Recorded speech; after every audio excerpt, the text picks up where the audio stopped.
Hey everyone, my name is Gary Yao, and today I want to explain to you a very interesting law that got passed here in Southern California that's going to help you make more money. And this is called SB9. I'm working on my handwriting, so. This law actually wasn't first passed in California. It originated in Portland, Oregon, and it was meant to help ease the lack of properties and homes for the population that is constantly growing.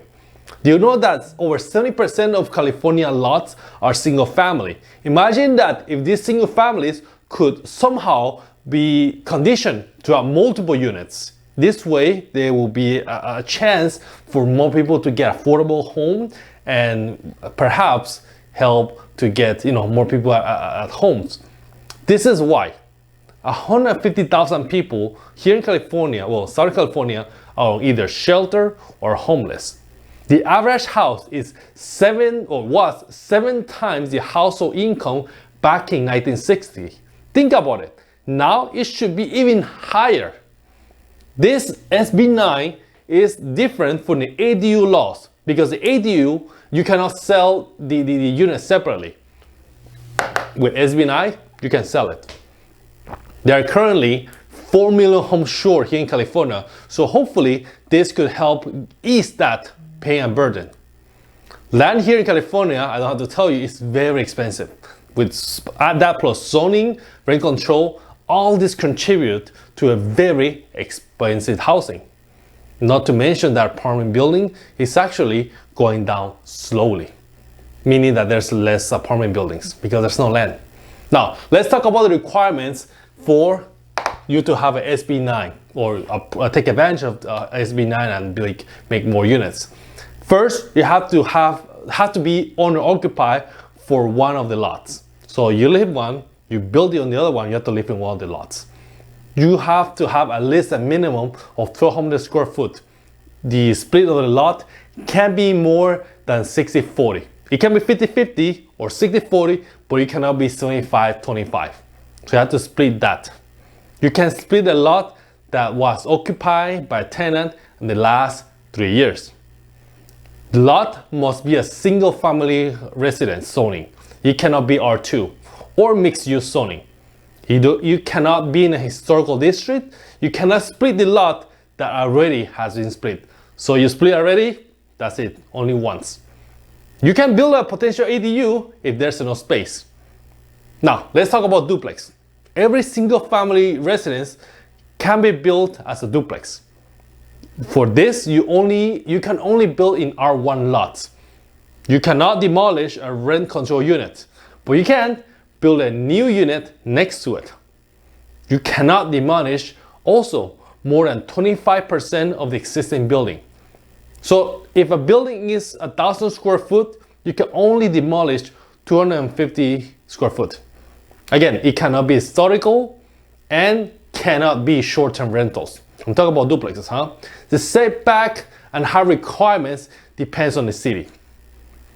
For the duplex strategy and SB9, let's talk about one strategy. First, you split the lot, you hire a surveyor, you apply for the permits, you pay for the permits, you finalize the split, and you sell the lot. So let's say that I have a lot,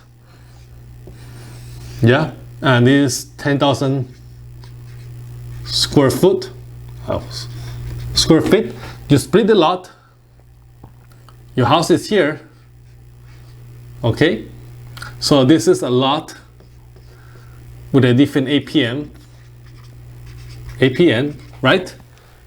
You finalize the permit, you can sell this lot, different APN, and you can use your money to build on your side. You can build it, you can sell it as an empty lot, or you can just sell it, okay? Strategy number 2. You split the lot. You build a duplex first on the lot with Harmony loan, right? And then you build, let's say you build here, right, on a property. You build it with Harmony loan. You refinance the money, and you build a second duplex. And you refinance that money again. The hardest part is to get that land and here you already paid the land cost. It's kind of like doing BRRRR, but with SB9.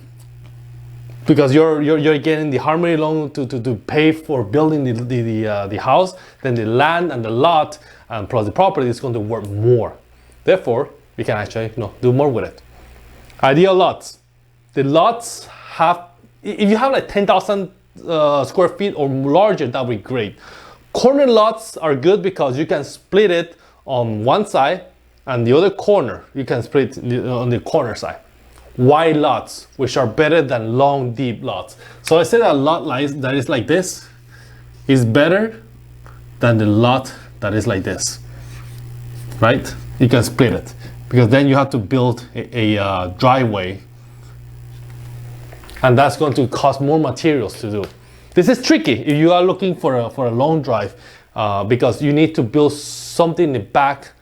If you need to build something in the back, you will need to build another sewer line, which could be expensive, more material. Ideally, you're going to buy a house. The house should be on the side and not in the center. So if there's a lot and the house is here, then you have so much space.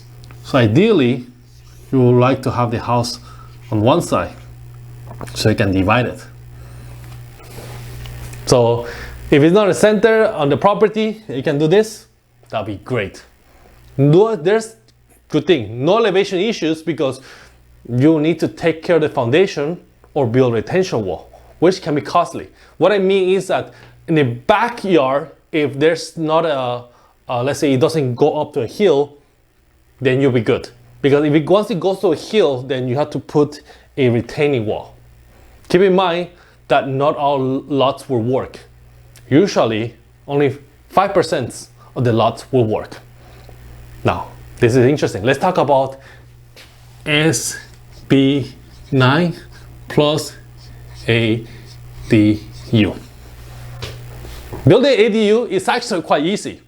SB9, not so much, but it pays a lot because you will be dealing with a lot of the permits and once you get it done, SB9 will give you a lot of money. I don't want to say a lot, but it's going to be rewarding because you can easily sell one lot once it's completed because you will have two separate APNs, access parcel number. If you build a duplex on a lot, you have one APN only. So you have to sell both units in the duplex together. SB9 allow for bigger units and you can sell them separately since you have two ADUs.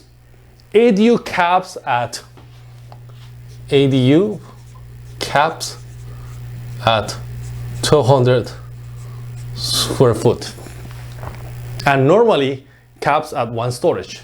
SB9 allow you to build as big as a single family home as long as you have the lots that allow it, which give you more benefits than an ADU.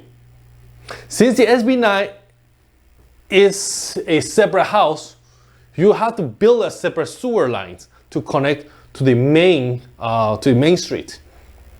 With ADU, you can piggyback on the existing sewer lines to connect to the city main sewer road. With SB9, the height is higher, so you can build a two-story house. With SB9, you pay for the impact fees, school fees, etc. With ADU, you have to pay for any of this. SB9, you have to pay for parking restrictions. You must provide for parking also. ADU, you don't need to provide anything of that nature. SB9 is going to be a little more expensive. Permits and constructions are more expensive, but the profit will be higher as well. If the construction requires sprinklers by the city, then you have to put sprinklers in it. Let's say the city requires you to have solar for the new construction, then you need to install solar panels. With ADU, all you need to build is walls, a roof, and you're ready to go. One restriction though, SB9 are only allowed for R1 zoning. ADU, you can build anywhere in any garage or any space that you may have, any zoning.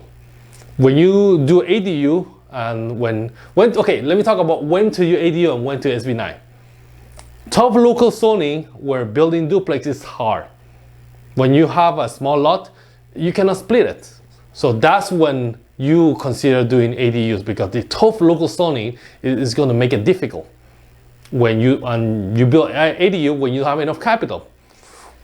When you plan on keeping a house and you want to have like a granny flat, then that's when you want the ADU. Let's say you want to have an ADU and a JADU, which is junior ADU. This is good when you have enough space, which is having ADU and a JADU is a unit that's attached to the main house and one that is separate. The junior ADU is attached and the ADU is separate. So you have the main house, a little living space attached to it, and a separate living space separate. You also want to do ADU when there's no parking available. For SB9, you need to provide at least 2 parking spaces. So let me explain to you what would be the ideal situation to an ADU. ADU plus a SB9. Let's say you have a lot, right? This is, I want to put it flat, a lot. And then you build a house. And then you separate it. This is when you look front. The front, house. So there's going to be 1 unit, right? The garage. I don't know what I'm driving, but this is a flat house. And you build on top of it, because remember, there's no height limit. So you build another house on top. Okay, this is going to be another flat on top. So you can build 1, 2, right? 2 units. As long as you provide for the parking, you should be able to have 2 units. So it's APN, different APM. This is a duplex, so it's 1, 2, 1, 2, and then you can add an ADU. If there's enough space in the back, you build another. I want to attach it like this. So ADU, and here's, or it could be detached, ADU, and then a duplex. Duplex, duplex. They can have separate meters. So you have 1 meter, I'm going to put X here, 2nd meter, 3rd meter, 4th meter, 2 APNs, and ADU is going to be attached to the main, let's say, house. So with one single big property, let's say they are 10,000 square foot, you divided it into 5K square feet. This will be the ideal situation for you. They buy a 10,000 square foot property or lot, 10 and 10, have the house here, build on top, another house, build ADU in the back. Same here. Front house, 1 on top, build ADU in the back. 2 separate meters. And this is going to be frontal. Instead of having it instead of having a deep lot, you're going to have one that is wide. And the house is going to be on one side. That will be ideal situation. Of course, it's the best case scenario, but you find that, you're making bank. So in conclusion, make sure you talk to a professional before you start any work. Check with your local authorities, the local housing authorities, on what you can build and what are the costs associated with permits and all that. This is Gary Yao, and I will talk to you soon.